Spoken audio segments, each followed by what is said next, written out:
নমস্কার বন্ধুরা, পুরাণ সাতকাহন চ্যানেলে আপনাদের সকলকে জানাই স্বাগত। কাল 18ই সেপ্টেম্বর বছরের দ্বিতীয় এবং শেষ চন্দ্রগ্রহণটি সংঘটিত হবে।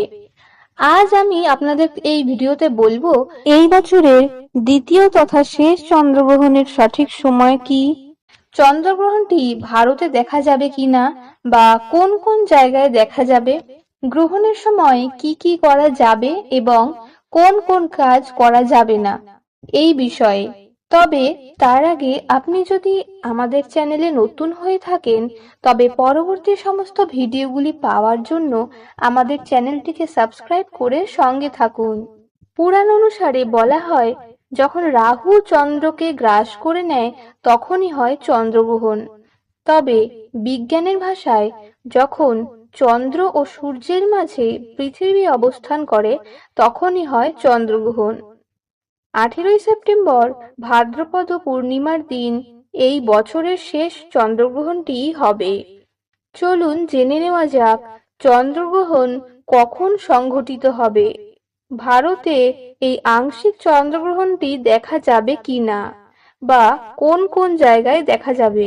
18ই সেপ্টেম্বর বুধবার ভাদ্রপদ পূর্ণিমার দিন সকাল 6:11 থেকে এই আংশিক চন্দ্রগ্রহণটি শুরু হবে। এই আংশিক চন্দ্রগ্রহণের পরম গ্রাস মুহূর্ত হল সকাল 8:14।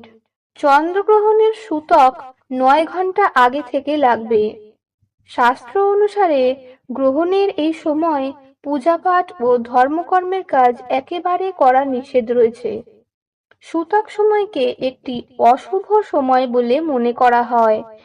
এমন অবস্থায় সূতক সময়ে কোনো শুভ বা মাঙ্গলিক কাজ করা হয় না। কিন্তু যেহেতু ভারত থেকে এই চন্দ্রগ্রহণটি দৃশ্যমান হবে না, তাই সূতক সময় মান্য করা হবে না। তাহলে কোথায় কোথায় দেখা যাবে এই চন্দ্রগ্রহণ, চলুন জেনে নিই। এশিয়া, ইউরোপ, আফ্রিকা, উত্তর আমেরিকা, দক্ষিণ আমেরিকা, প্রশান্ত, আটলান্টিক মহাসাগর ও আন্টার্কটিকার সীমিত স্থানে এই চন্দ্রগ্রহণটি দেখা যাবে। ভারতে শুধুমাত্র মুম্বাই সহ পশ্চিমী কিছু শহরে চন্দ্রগ্রহণটি দৃশ্যমান হতে পারে। চন্দ্রগ্রহণের সময় বেশ কিছু কাজ করা নিষেধ।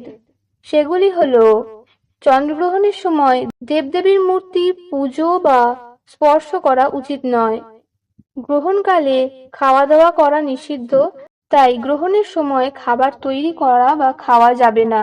চন্দ্রগ্রহণের আগে সমস্ত খাদ্যদ্রব্যের মধ্যে একটি তুলসী পাতা দিয়ে রাখুন এবং চন্দ্রগ্রহণ শেষ হওয়ার পর তা সরিয়ে ফেলুন। চন্দ্রগ্রহণের সময় কাঁচি, সূচ এবং ছুরির মতো ধারালো বস্তু ব্যবহার করা যাবে না। গ্রহণকালে সূর্য মন্ত্র জপ করা খুবই ভালো। এটি করলে গ্রহণের পার্শ্ব প্রতিক্রিয়া হয় না। এরপর গ্রহণ সম্পন্ন হয়ে গেলে সারা ঘরে গঙ্গাজল ছিটিয়ে শুদ্ধ করে নিন। এরপর স্নান করে নেওয়ার বিধি রয়েছে। গ্রহণ সম্পন্ন হলে স্নান করে ভগবানকে পুজো করুন। ধন্যবাদ বন্ধুরা, ভিডিওটি ভালো লাগলে অবশ্যই একটি লাইক করে দেবেন। এই রকমই সমস্ত গুরুত্বপূর্ণ বিষয় নিয়ে আবার হাজির হব পরবর্তী ভিডিওতে। সকলে ভালো থাকুন, সুস্থ থাকুন।